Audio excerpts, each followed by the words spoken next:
สบายดีชื่อว่าเจเดตมูลวรราชหรือว่าซูโม่พี่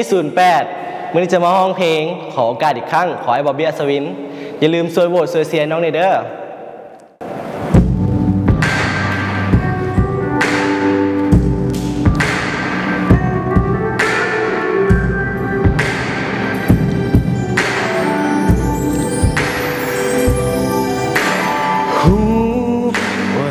เขามันจบไปแล้ว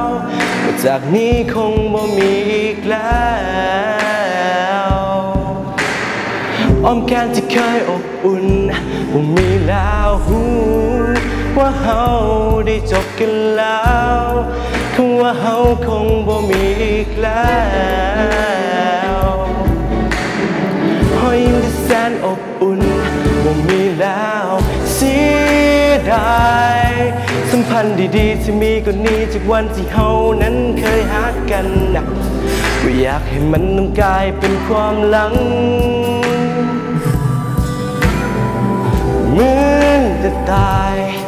ชีวิตเดียวดายบ่วายจะกลายเป็นเพียงความรักที่บ่อาจลืมมันจะบ่ยอมให้เป็นเพียงฝัน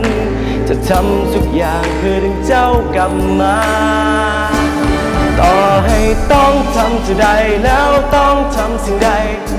กูจะไม่ยอมปล่อยมือเจ้าไปถึงต้องตายก็จะดึงไว้ไม่ยอมให้เจ้าต้องไปใส่หากเสียเจ้าไปอีกครั้งก็เท่ากับตาย